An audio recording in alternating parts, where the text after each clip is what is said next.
Hello दोस्तों, आप सभी का स्वागत है आपके अपने यूट्यूब चैनल अवशिव क्लासेज में। तो दोस्तों, आज के इस वीडियो हम बात करने वाले हैं टेंस के बारे में। इसके पहले वीडियो हम बता दिए थे टेंस क्या होता है और टेंस कितने प्रकार के होते हैं। और हमने बताया था प्रेजेंट इंडेफिनिट टेंस का जो अफर्मेटिव सेंटेंस था, हमने उसका रोल, एग्जाम्पल और फार्मूला भी बता दिया था।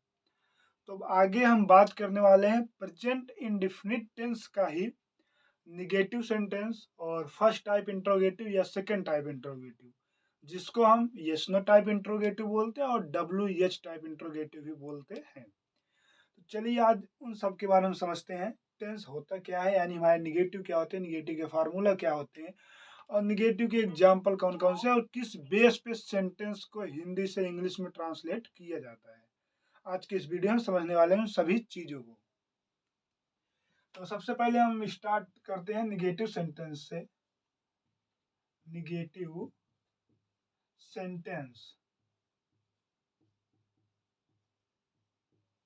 जिसकी हिंदी होती है नकारात्मक वाक्य। इसकी हिंदी क्या होती है? नकारात्मक वाक्य। यहाँ पे लिख दे रहे हैं नकारात्मक वाक्य।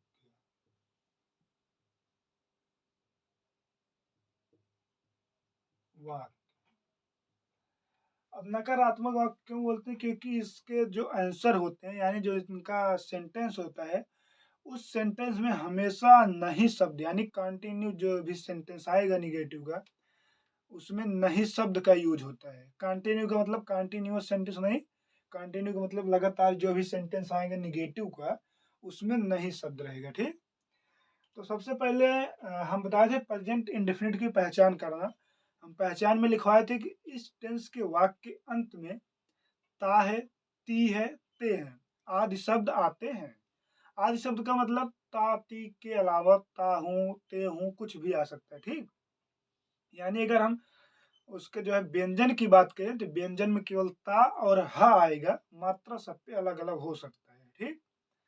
वैसे निगेटिव की जो पहचान होती है, जो ये हमारा निगेटिव सेंटेंस है, इसकी पहचान के लिए क्या होता है कि इस टेंस के वाक्य में या इस टेंस के वाक्य के मध्य में नहीं शब्द आता है। ठीक। इसका हम लिख दे रहे हैं एक बार। इस टेंस के वाक्य के मध्य में, वाक्य के मध्य में नहीं शब्द आता है।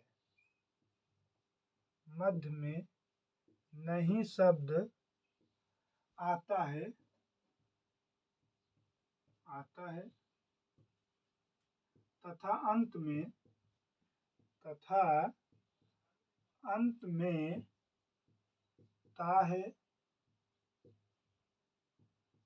ती है, ते है आदि शब्द आते हैं। यहाँ पे आदि शब्द आते हैं। ठीक। हमारा जो अफर्मेटिव था उसका भी पहचान सेम ऐसे था। इस टेंस के वाक्य अंत में ता है, ती है, ते आदि शब्द आते हैं। निगेटिव आ गया तो क्या होगा कि वाक्य के मध्य में नहीं शब्द आता है, बस केवल बीच में नहीं शब्द आ जाएगा। लास्ट में ता है, ती है तो समझ लेना कि ये टेंस प्रेजेंट इंडेफिनिट है। और बीच में नहीं आया तो प्रेजेंट इंडेफिनिट का कौन सा सेंटेंस है? Negative sentence. निगेटिव का मतलब हमेशा नहीं आएगा। ठीक।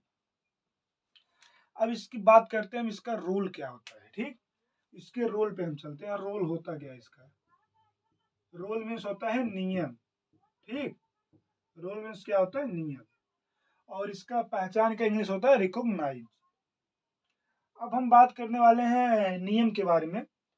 जो इसका नियम होता है, सबसे पहले हम बताए थे कि एक वचन कर्ता और बहुवचन कर्ता पता है आपको, यानी जो हमारा सिंगुलर नंबर सब्जेक्ट है और प्लूरल नंबर सब्जेक्ट, वो आपको पता होना चाहिए कि कौन कौन एक वचन में आएगा और कौन कौन बहुवचन में आएगा। ऐसा नहीं है कि नहीं, अगर एक नाम आ रहा है तो एक वचन हो गया, अगर बहुत नाम आ जाए तो बहुवचन। ऐसा नहीं, जो हमने इसमें बताया था टेंस के बारे में वही आप समझना। तो इसके नियम में क्या होता है कि सबसे पहले हम ट्रांसलेट करते समय याद रखेंगे। ठीक। यार यहाँ पे लिख दे रहे हैं अनुवाद करते समय, अनुवाद को इंग्लिश में बोलते हैं ट्रांसलेट। अनुवाद करते समय, अनुवाद करते समय एक वचन कर्ता के साथ, एक वचन कर्ता के साथ,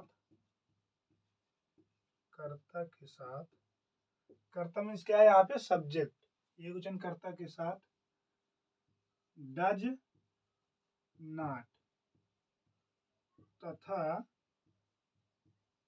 बहुवचन कर्ता के साथ, बहुवचन कर्ता के साथ,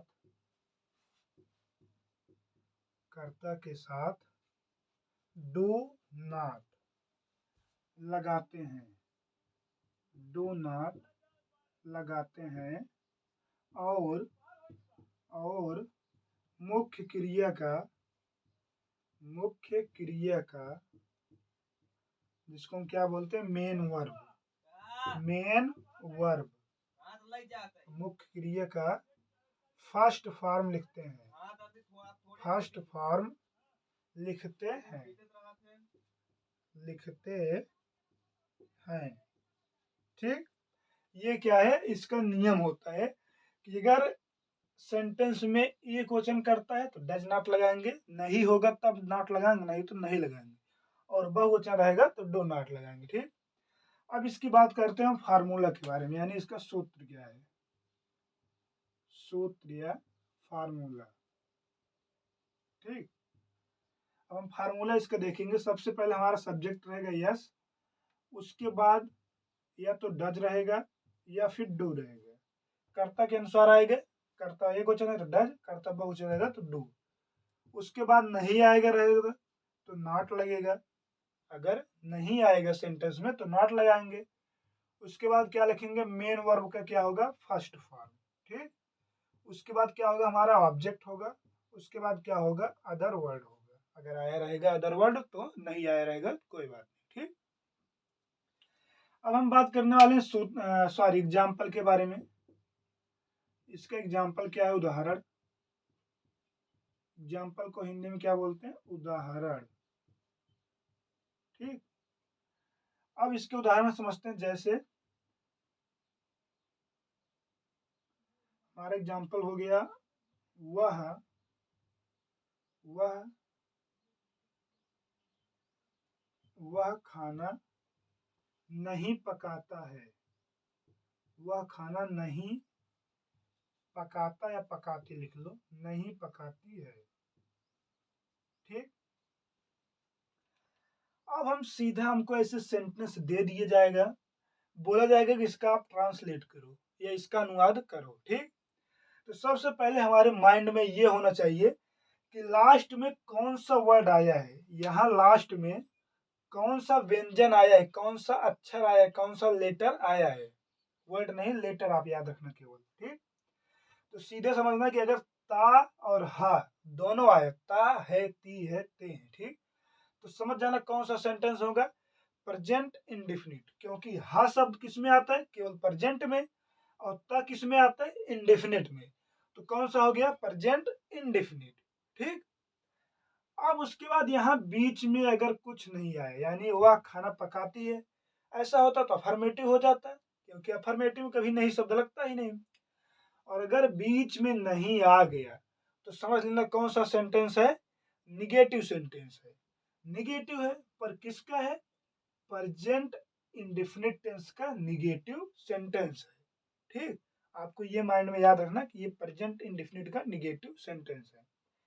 अब हमने निगेटिव सेंटेंस के लिए रूल बताया और उसका हमने फार्मूला बताया। फार्मूला क्या है, फार्मूला के बेस पे लिखते हैं, रूल एक बार याद कर लेना, लेकिन फार्मूला सबसे इंपॉर्टेंट। अगर आपको फार्मूला याद रहेगा तो आप इसका ट्रांसलेट आसानी से कर सकते हो। ठीक, सबसे पहले वह के लिए क्या लगेगा, अगर लड़का होगा तो ही लगेगा, क्या लगेगा ही लगेगा। ठीक, सही है ना, नहीं सही है क्यों, अच्छा ठीक, यहाँ पे क्या है लड़की है, क्या है यहाँ पे लड़की, तो लड़की के लिए क्या क्या लगता है, बता थे ना लड़की के लिए क्या लगेगा सी, बहुत सही, तो यहाँ पे क्या हो जाएगा सी हो जाएगा। ठीक, सी हमारा एक वचन है बहुवचन, क्या है सी एक वचन है। ठीक, एक वचन के साथ क्या लगेगा, डज लगेगा, डू लगेगा। हमने देखो रोल बताया ना, अनुवाद करते समय एक वचन कर्ता के साथ डज नॉट, एक वचन है तो यहाँ पे डज लगाओ, ठीक, डज हो गया। अब नहीं के लिए क्या लगेगा, नॉट लगेगा। उसके बाद वो कर क्या रहा है, क्या कर रही है, पका रही है।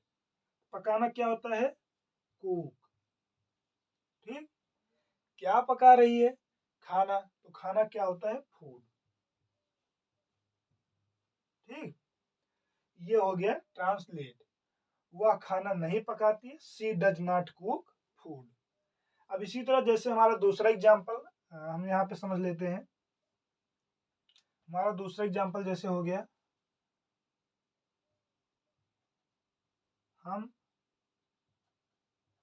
हम फूल नहीं तोड़ते हैं, हम फूल नहीं तोड़ते हैं, ठीक। अब अगर इसका हमें ट्रांसलेट करना होगा तो कैसे करेंगे, सबसे पहले हम कर्ता देखेंगे। कर्ता का अंग्रेजी क्या होगा, हम का अंग्रेजी क्या होता है, वी, डब्ल्यू ई। तो वी एक वचन में आता है बहुवचन, वी एक वचन में आता है बहुवचन, बहुवचन में आता है, ठीक। तो बहुवचन के साथ क्या लगे, हमने बताया था ना यहाँ पे अनुवाद करते समय एक वचन कर्ता के साथ डज नॉट तथा बहुवचन कर्ता के साथ डू नॉट। तो बहुवचन कर्ता के साथ क्या लगेगा, डू, और नहीं के लिए क्या लगेगा, नॉट, ठीक, डू नॉट। अब कर क्या रहे हैं, हम क्या कर रहे हैं, तोड़ रहे हैं। तोड़ना क्या होता है, प्लक, प्लक की spelling PLUCK, PLUCK। Pluck means होता है तोड़ना। क्या तोड़ रहे हैं, डंडा तोड़ रहे हैं, नहीं, क्या तोड़ रहे हैं, फूल। तो फूल की अंग्रेजी क्या होती है, फ्लावर, FLOWER, ठीक। ये हो गया हमारा सेंटेंस, यानी जो हमने एग्जाम्पल बताया, एग्जाम्पल को कैसे ट्रांसलेट किया जाता है वो हो गया। अब जैसे अब आपसे कोई पूछ ले कि राम घर नहीं जाता है, तो सबसे पहले आपके माइंड में क्या होना चाहिए, कर्ता हमारा एक वचन है, बहुवचन, ठीक। अगर आपको टेंस पता है तो सेंटेंस और टेंस पता होना चाहिए कौन सा है।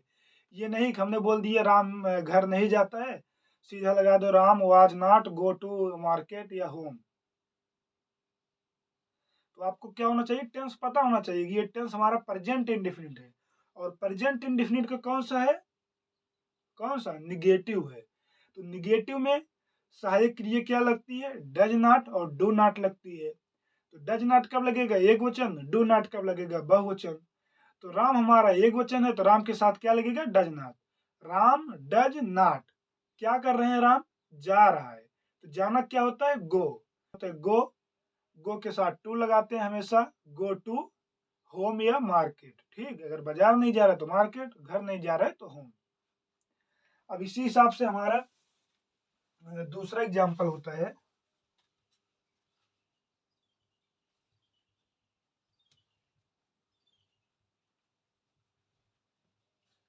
हमारा दूसरा एग्जाम्पल जैसे तुम नदी में नहीं नहाते हो, तुम नदी में नहीं नहाते हो, ठीक, तुम नदी में नहीं नहाते हो। अब हम इसमें बात करेंगे कि ये हमारा सेंटेंस कौन सा है। तो सबसे पहले यहाँ पे देखेंगे हा आया तो प्रेजेंट, ता आया तो इंडेफिनिट, तो कौन सा हो गया, प्रेजेंट इंडेफिनिट। अब बीच में नहीं आया तो समझ लेंगे कौन सा, निगेटिव। तो कौन सा सेंटेंस हुआ, प्रेजेंट इंडेफिनिट टेंस का निगेटिव सेंटेंस।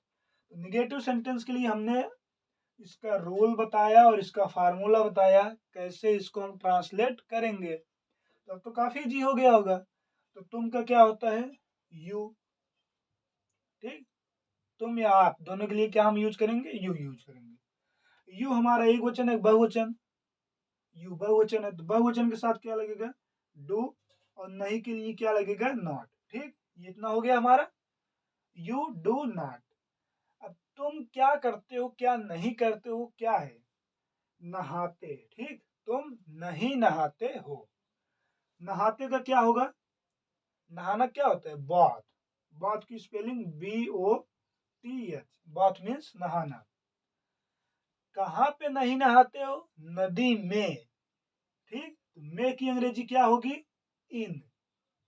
में की अंग्रेजी इन। किसमें? नदी में। नदी की अंग्रेजी क्या होती है? रिवर।